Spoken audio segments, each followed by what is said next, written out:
Oh, I'm so happy to hear your voice. Yeah, I'm so happy to hear yours. Hi. Hi, I hello. I feel like I can't keep up if you're on the East Coast or the West Coast. Yeah, I see that this thing is like blowing up my spot right now. But I know, it's a little creepy. I'm sorry. yeah, no, I am. Yeah, I am actually at my mother's place right now. I left New York during coronavirus because it was getting obviously very real there. So When did you leave? At what point did you make that decision? I think I've been here. I might have been here for like 4 weeks now, but then my mom got very nervous so she she sent one of my uncles. I'm not even kidding. She's just like, he's coming for you on Saturday. Be ready. Go and get in the car. And I was like, okay. And I think it was like Thursday she was telling me this. So. Oh wow. Yeah. That's some intense. That sounds like the Underground Railroad almost. Like, don't ask questions. You're coming with us. Yeah. Get out while it's safe.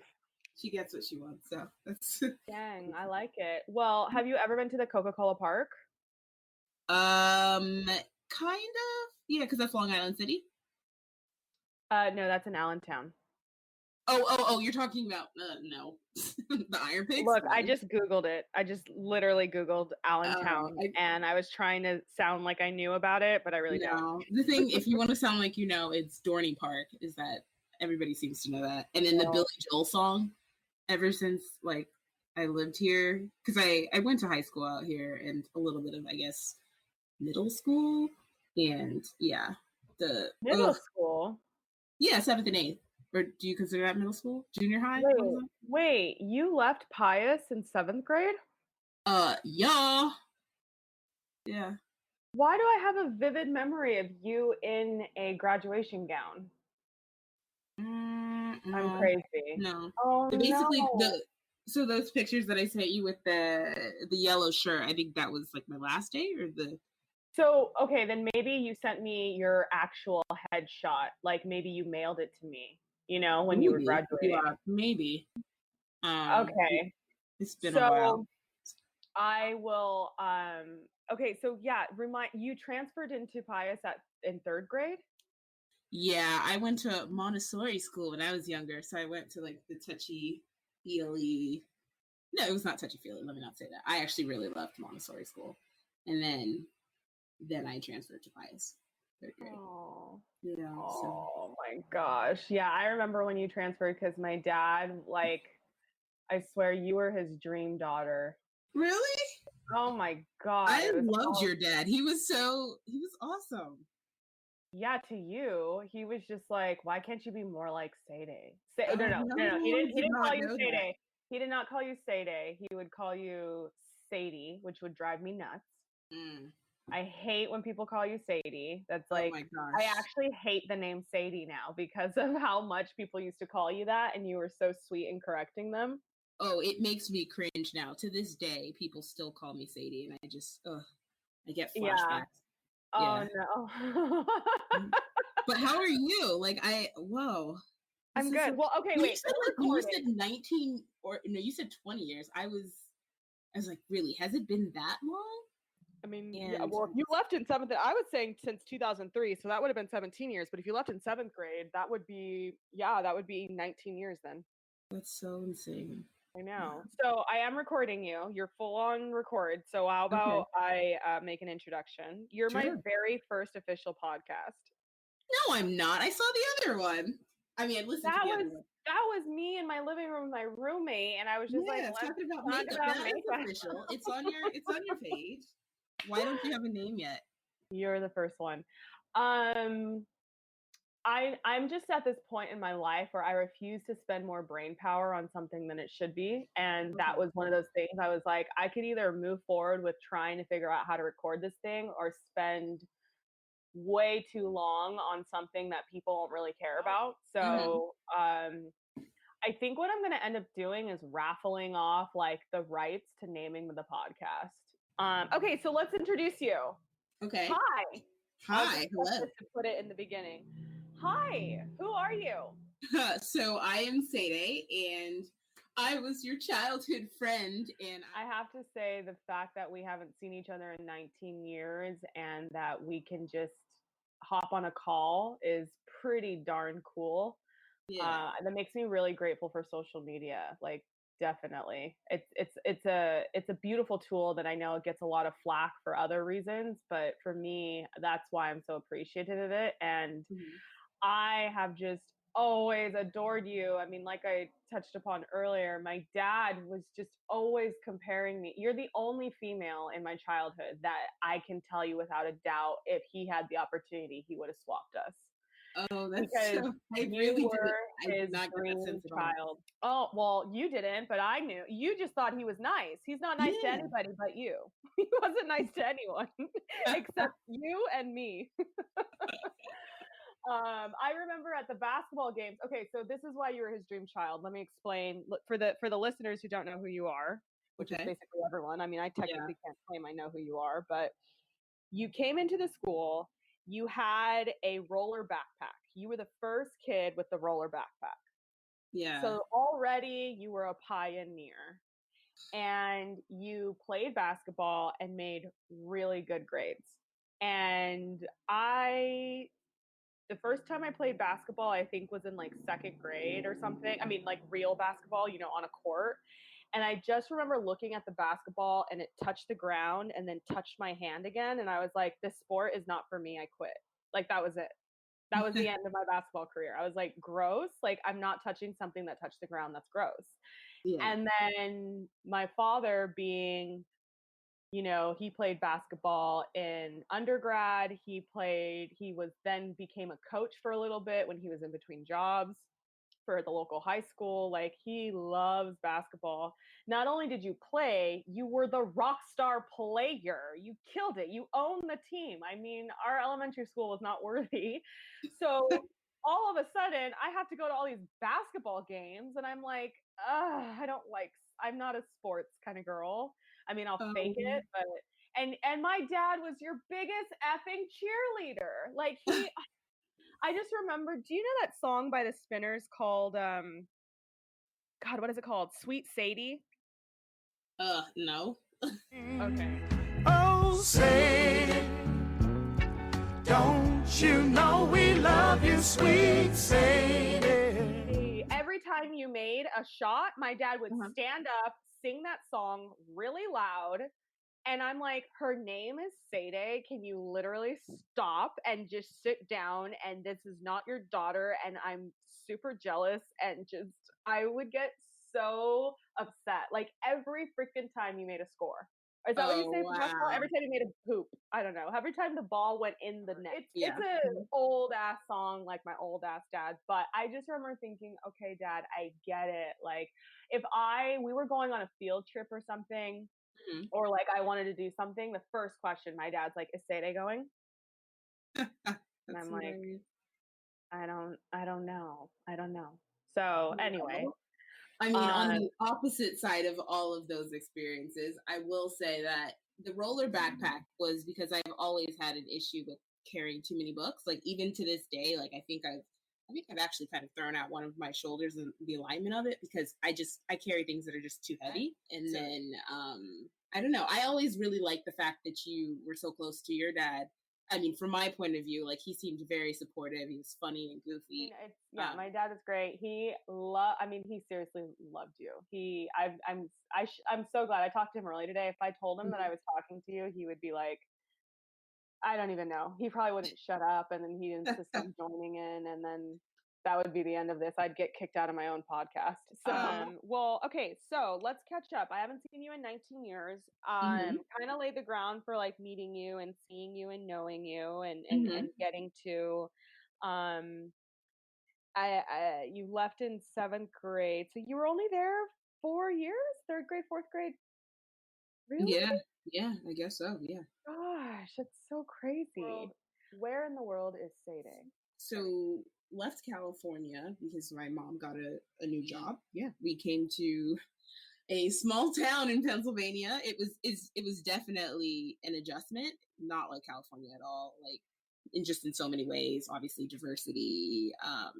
The community is a community where everyone has known each other since they were young. The people here were very very like welcoming, which is, I don't know, I wasn't necessarily expecting that's what it was going to be like, but like there's a group of people that literally when I came were like embracing me. They gave me a theme song, and then okay. And what about they would say your name? So hey, yeah, hey Siede, I like the things you do. Hey Siede, if I could, I would be you.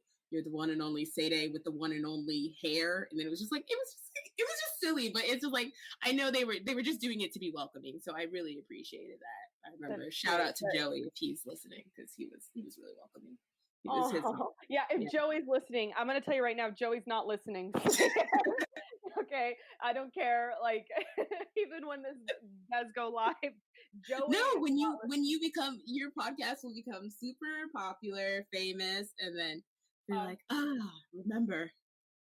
I have a feeling that everywhere you go, to some extent, you're an other because you are, and I'm saying this as someone who met you as a child and doesn't know you as an adult, but it is very clear that you have been a very talented individual since day one. There's just something about you, an indescribable it factor.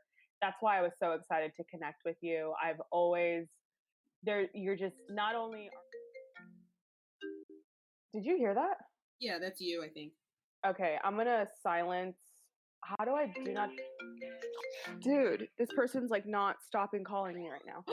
Shit! And then I just accidentally called 911. Shit! Stop calling. Oh no, they'll call you back and just tell them that was an error. Shit! Thank you. I've never done that before. Yeah, no, they're usually pretty chill about it. Dude, that was super uncool. I don't know. So I have everything on silent, but I have that setting where if they call multiple times, it'll go off. Mercedes, I just want to interrupt this podcast to say that you interrupted my podcast. Hope you're proud of yourself. Can you hear me? Yes. So you didn't like high school. You asked me if I liked mine. In short, what I say is I think I had the best high school experience anyone could have. Nevertheless, I also hated those 4 years. I think the hard part, at least this is my takeaway, and let me know if this touches upon where your sentiment is on it, is that you're during a time 14 to 18 years old, you are virtually an adult, and yet you don't have the autonomy of being an adult, and you're really stuck between this pressure of being told that the decisions that you make in these 4 years will have a long lasting impact the rest of your life. Meaning, if you don't get into good grades, you won't get into a good college, and then you won't get a good job, right? And I just think it's a time where every decision feels like the weight of the world. And how can you ever be content in that kind of environment? And then you add to the fact that everybody's on that same page, and you mix in all these, you know, it's harder to hide issues in your marriage. Like, you can easily hide issues in your marriage with your 7-year-old child. A little bit harder to hide it from your 15-year-old child, right? So the weight of the world comes onto these children as they're becoming adults, and it's like the worst of both worlds, because you lack the innocence of being a child, and yet you're forced to have the same parameters and lack of autonomy as a child. You know, so I think I do believe I had the best experience, but I would never go back to high school for anything, like, ever. It was not a good time in my life. It was a lot of disappointment, a lot of heartache, a lot of pressure, a lot of depression. Like, so yeah, I definitely will always say I loved high school, but I would never, ever go back. Did you go to, was your 7th, 8th grade, was that private or public? It was always private. So you should cut this part out, but I will. We'll cut it. Okay, guys. I made a bit of a rookie mistake here. Shoving 19 years into a 30-minute podcast, not smart. Throughout our 6-hour call, Siede shared some personal stories not really fit for a public forum. As always, I want to respect the privacy of those who share their time and experiences with me, especially brave Siede, who had no idea what she was in for. From an editing standpoint, because it was 6 hours, I'm going to have to rely on narration to transition into new topics. I apologize for how choppy this editing has to be. It was a learning lesson, but we can only get better from here, right? But back to, so you go to high school. Mm-hmm. How did you like high school? I I guess mixed feelings about it, I will say. So, just high school. I did not like high school at all. So you're beautiful and you're smart. Okay, you hated high school. I mean, I did. yeah, and I did. But then I was like, college is gonna be better. Where'd you go to college? I went to a couple colleges. So college wasn't better. You went to a couple. So. I did go to a couple. Yeah, I started out in a college in the Midwest, and then I transferred to a college on the East Coast. Oh, you don't want to say the names because they're both Ivy League. Yeah, exactly. No, Miss Ivy League over here, Miss. I didn't graduate. Yeah, I know where you went to school. That's why I asked. But if you don't want to say that you went to your little Ivy Leagues, then sure, we can all just try to guess which Midwest semi-Ivy League you went to. How were your college experiences? Well, they were a little bit trippy. I'm not gonna lie to you. I think the first college, I did like a lot of the people, but the diversity just was not there. I would just like to say I was not kidding. Siede, on top of being drop dead gorgeous, graduated from an Ivy League university. Somehow the conversation turns from college to, well, this. I know, from what I know or from what I've seen, it seems like you definitely would love to get married and have a family. Like that is something you actually want. It's not like, right? It's so funny that you say that. So yeah, I guess you're the interviewer in this one, aren't you, Sadie? I'm sorry. Yes, I haven't talked to you in forever. I have so many questions. It's what I'm known for. I'm sorry. No, it's sweet. I mean, I started a podcast, so I love talking and I love the sound of my own voice. Otherwise, I wouldn't be doing this. But no, it's funny that you actually said that. So yeah, I mean, a lot of people, you're going off of social media, and I will say my social media is 80%. 75 75% me. There's still a big part of me that I don't share on social media. And so a qualm that my family and friends have had about my social media for years now is that, and I say my family and friends, I'm talking about my true family and friends, like people who really know me and see me outside of Instagram, is that it's like, yeah, you're entertaining and you're funny, but you're not really showing who you are. You're not showing, the charity work I do, or just other aspects of like who I am as a sister, as a daughter, as a friend. The times that I've been there for people, like I don't really show that side on social media because it's just not something that I think everybody deserves to see. And so instead, I've really leaned into this character, which is very much me, but it's a personification of me, where I'm ultra obsessed with men and I'm ultra upset. Like it's very much a personification. And I think what happens sometimes when I have a dynamic kind of like yours and mine, where you haven't seen me since sixth grade and someone has lunch with me, and they've been following me on social media for a long time, but they finally meet me in person, I think they almost get disappointed because I'm not going to be, not disappointed, but kind of surprised because I'm not as outrageous all the time. I am outrageous. Don't get me wrong. Like I will definitely embarrass you. If you take me in public with you, like I will embarrass you. Like I will hit on the waiter or I will hit on your dad or something. Like I'm very still that much that person, but I'm not like that all of the time. The way that on social media, I'm like that all of the time, I feel. And so it's funny that you say the marriage thing, is that I actually made the decision in 2018 because of so desperately wanting a partner and family and realizing that that wasn't happening, and realizing I'm going to turn 29 this year. And, kind of turning 29 really made it clear, like, holy shit, 30's next, like 30's here. Right. And I was just heartbroken. I was heartbroken. I've really beat myself up in spite of my many successes in other areas of my life, and in spite of how rich my life is. It comes back to, I'm not good enough as a human being because no man has decided that I'm good enough to spend the rest of his life with. And I'm not good enough as a human being because I'm not producing children. So I'm not contributing to the world. Okay, And that's a so narrative that I was telling myself, but that's not true. no, it's And I not. think And that a few things. Sorry. No, go. Go ahead. No, so a few things. So why 29? That, I mean, that's just arbitrary, you know? Like, you're going to have a long, full life. You know, you're gonna break hearts. You're gonna get your heart broken. You're gonna find someone if that is something that you want to do. Like, I just think as a society we put so much pressure on people to like go pair up and have babies, but like it may not be the right time, and it can happen. Like, I don't think you should really be worried about that. Like, you So are yeah, intelligent, you're funny, you're like, you no, I think you're gonna be fine.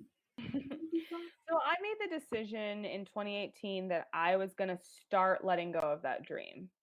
And so really just stop beating myself up. And mind you, I still beat myself up that whole year. But then in 2019, so now I'm 29. So whatever the year is, that's usually my age. So like right now we're in 2020, I'm 30. Next year is 2021, I'll be 31, so forth. So in the beginning of 2019, I decided, like, my part of my New Year's resolution was like, I am going to accept the fact that I might be one of those people that God just put on this planet for other purposes, and marriage and children just isn't it. And I need to let go of that dream. And the reason being is that I was holding on to that dream so tightly that it was breaking my heart every day that I wasn't getting it. And I was beating myself up severely about it. And it was coming off probably on social media as probably desperate, which doesn't help my situation at all. But furthermore, when you get into the depression behind it, the anxiety behind it, I just realized I needed to let all of that go. And so in letting all of that go, I actually let go of the idea that I'll ever find someone. See, And no, so, that no. I mean, that's where I'm at right now. Don't do that. Don't do Yeah, no, that's where I'm at. Quitter talk. No. I'm quit. I quit No, dating. you I don't. quit. You I can't quit did. dating. You No, I can't quit did. dating. I did. No, It's done. Dating is done. Stop saying that. I'm dead ass serious. Yeah, I don't rule it out, and don't give up hope, especially if it's something you want. I was gonna say, if it's not something you want, that's fine. Like, not everybody has to be a parent, and not everybody wants to be a parent. So that is totally okay. But if it is something you want, how can you shut yourself off from that? Don't do that. No. I want the love and the babies for you. Yeah. I mean, I don't mean to get too personal, but are you saying this because you've been hurt before? Because obviously what you experienced was incredibly dramatic. Like, I can't even imagine. No, I mean, no. Even my it's mom, not. like, because I update my mom too, and like she was furious. We were all furious. We were just like, this guy, no, trash. I know. No, that was probably that was the beginning of the end, in terms of like, I realized, okay, this like isn't going, this isn't happening anymore. And then, for those who are wondering what Siede is talking about, she's talking about my Once Upon a Time ending. And I think that with that, it was fine. Like, I got to a point where, of course, I was really bummed, and I thought I was going to marry this person and spend the rest of my life with them, and it didn't work out. And I ended up going on my honeymoon alone. And then, like, yeah, that heartbreak sucked. But I think the subsequent disappointments were more telling, because while the breakup with that individual was really frustrating, we had a very strong, solid, beautiful relationship, for which I'm very grateful, because he was a really good man. It just, he was immature or whatever, and it just didn't work out. He wasn't the person I thought he was. But what has been more disappointing subsequently is that the quality of men just hasn't necessarily been the most impressive. When you say quality, like, to tell me a little bit more about that. What does that mean? And also, like, I guess, what are you looking for? My ideal qualities in a partner would be someone who is ambitious, someone who's determined, someone who is spiritual, so a man of faith, someone who has confidence, someone who has self-control. And I think the last one is a really hard quality to find in today's get what you want fast, quick and easy. Google, if you want it, you can Google or Amazon Prime it and it'll be at your door in the next 12 hours world. It's hard to find a man with self-control. Wait, when you say self-control, what does that mean? Self-control meaning like diet, not giving in to eating like crap all the time. Someone who cares about what they put into their body. Someone who cares about taking care of their body and going to the gym. If I'm going to be with a partner for life, I want someone who's taking care of the body, the one and only body God gave them. Self-control meaning that he's not going to be addicted to pornography. That's a deal breaker for me. And it's interesting because it becomes really clear really quickly that it becomes very, like, if I tell a guy like porn's a deal breaker, their reaction, I know that it'll never work. Because if they're like, yeah, you'll never find a guy. If that's how you feel, you'll never find a guy. I'm like, okay, well, there are Mormons who don't believe in being with someone who drinks alcohol, and they're finding people. So if you can find a man who doesn't drink, you can find a man who doesn't do porn, who doesn't, utilize porn. So pornography is a big pinching point for me in terms of like, I don't want that in my marriage. I don't want that in my relationship. I don't want that in my house. That's something that I don't talk about on social media, right? So on other people, they're like, I'm just like, oh yeah, that guy was trash, or oh, this guy broke my heart. But the fact is like, the porn was a deal breaker and I had to end it. Self-control, not sleeping around. So it kind of goes into the whole porn addiction thing and or pornography usage, if you want to call it that. I want a man who practices abstinence and values sex, and understands that why it was designed and what it's for. I don't want a man who expects sex quickly or expects sex outside of monogamy or expects sex outside of marriage. And again, if you add like, I want a man of faith who doesn't use pornography and believes in abstinence, you've negated a big chunk of our population and generation. Then you add, I would kind of like him to be physically attractive, if that's okay. I would kind of like to have some chemistry with him, if that's all right. It becomes harder. And then I don't think that I'm being particular or picky in these values. I'm only asking for what I bring to the table, which is what I just said. So it's like, I'm not looking for someone who's above and beyond. I just want someone who's my equal. What about you? How do you feel about being, and when I say single, I always will say you're single till you're married. So I don't care if you have a boyfriend, you're still single. Because when you file those taxes, you're still single. Unless you got married and I didn't know it. Did you get married? Surprise wedding? No. No. Okay, so how do you feel about being I feel like I am okay with it. I'm not in any rush. But I feel like that's also just kind of my personality. I'm very chill, mellow. I feel like I'm someone who's more. I'm more focused on like where am I ultimately ending up in terms of like legacy, success, what I'm putting out there in the world. Having not spoken to you in 19 years, is there something that you feel particularly proud of, or something that I would be surprised to learn about you that's positive and different and uplifting and cool? So, cool story. So I went to Uganda for a documentary. I had been to Africa when I was a baby, but didn't remember that. So, went for a documentary. First time there, first time doing a documentary. Hi, okay, it's me again. Very clear that I am an amateur podcaster. I've now watched Forest Keepers, and for several reasons, it deserves an entire podcast of its own.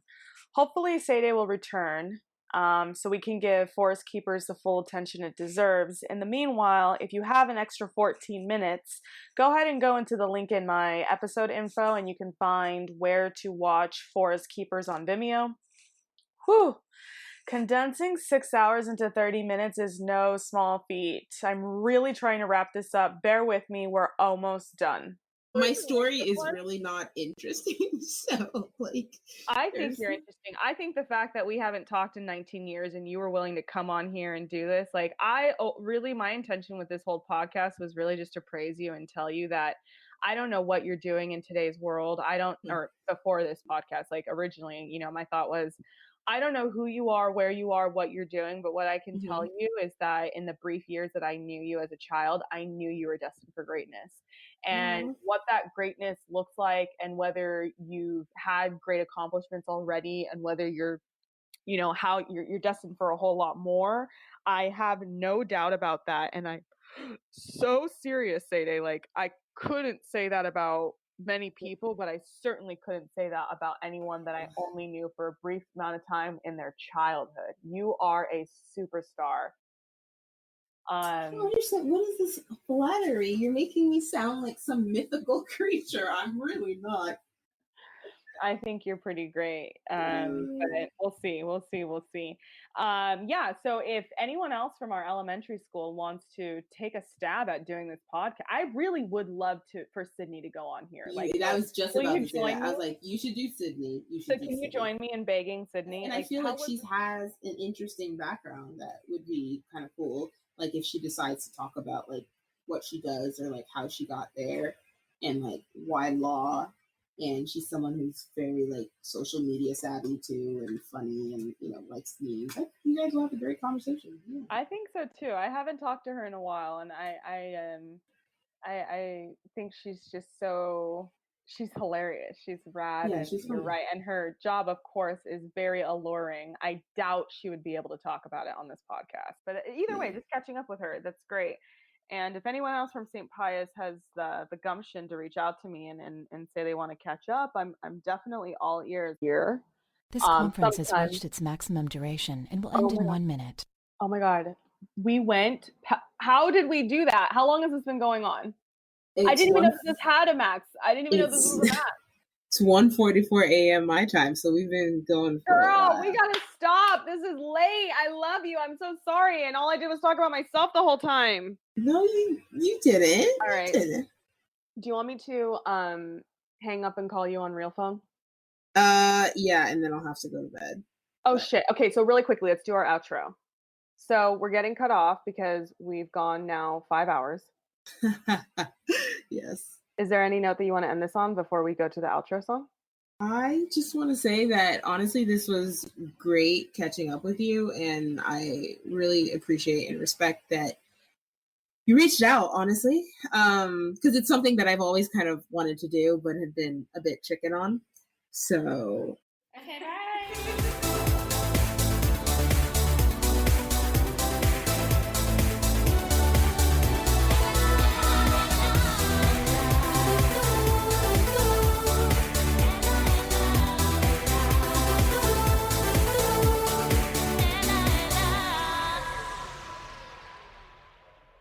Hey, thanks for checking this shit show out.